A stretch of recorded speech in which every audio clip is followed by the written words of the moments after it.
روزهای 14 و 15 ایول هوای گرم و خاکباریش تاثیرش را به کار زنبور عسل پروران رسانیده است. در چنین هوا زنبوران کار نمی‌کنند، آنها از قوطی‌ها به بیرون نمی‌برویند، میگوید محمد یونس یوسفوف. پرورش زنبور عسل شغل اساسی محمد یونس میباشد. در ناحیه فرخور او یکی از استحصال کنندگان اساسی عسل به شمار می‌رود. از سال‌های 1973 با کسب زنبور پروری مشغول شدم. گرچند که در سال‌های شوروی کارهای دیگر هم که می‌کردیم، همین زنبور پروری شغلی داشته ما بود. از این رو تا حال هم که باشند ما همین شغل رو دوام داده استودیم. از 20 اویل زنبور سر کردن تا قریب که تا 300 اویل زنبور آورده رسانیدیم. خیلی با شرایط‌های باد و هوا که سال‌های آخر خنک می‌آمد چی آمد کم کم تلف یافتند، حاضر هم که باشد 160-170 اویل زنبور هست. بعضی اویل‌ها را ما با ناحیه خوالین بردیم، با بعضی اندازه‌ای که شما دیده استودید از خوالین از آن جاها دیده در اینجا این عسل کندوری کرده استودیم. زنبور عسل طبیعت زیبا و تازگی را میپسندد.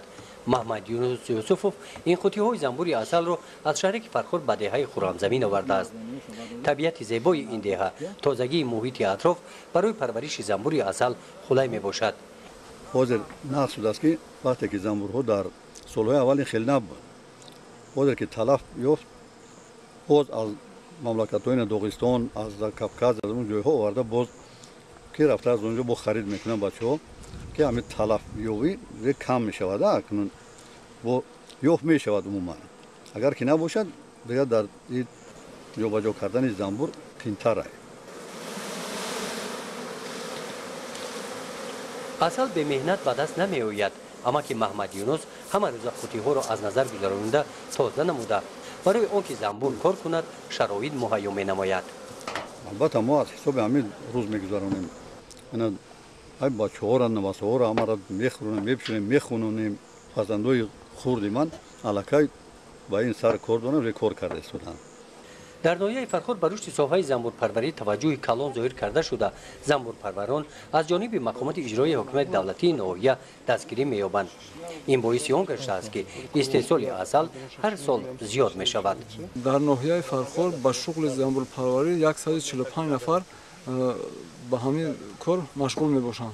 در این سال شماره اویله‌های زنبور عسل از 1500 به 2800 اویله رسانده شد و استحصال عسل با 37 تن آورده رسانده شد. اویدی هوسمندگردانی زنبور پروران هر سال در مرکز ناحیه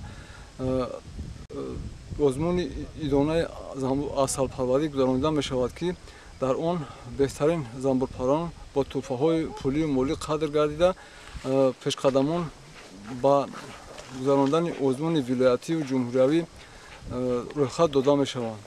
با یاردم همین حکومت است که ما اینا زنبور میکنیم، در بازارها سودا میکنیم، اینا با آزمون‌های ولایتی ریسپوبلیکایی رفته اشتراک میکنیم، صاحب گرامات و بسیار مثال چیزها میشویم.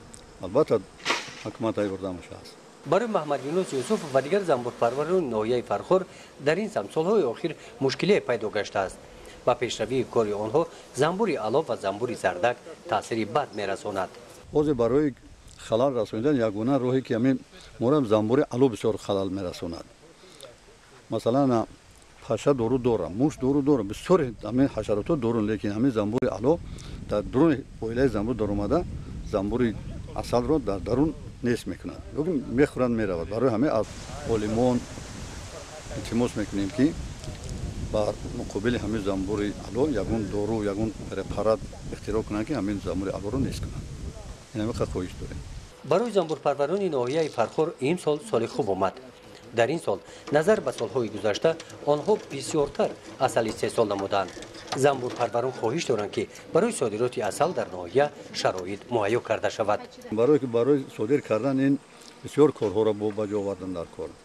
لیسنس گرفتن در کار بسیار من 100 تن لازم که بعد صادرات کنیم. یک خیلی ما در ناحیه ما قریب این سال ممکن 50-60 تن عسل ذخیره شود. برای صادرات بسیار در کار. اگر محصولانی که با این کار سر کار دارن همین را گرفته با خارجی کشور برده مثال صادرات میکردن بسیار هم خوب میشه. من زنبور پرورا از همین کار کم ترک تنقیصی میکشم. گزارش خواجه نظریف خدای نظر ظهور فضل‌نامه‌های فرخور برای برنامه اطلاعاتی نوید.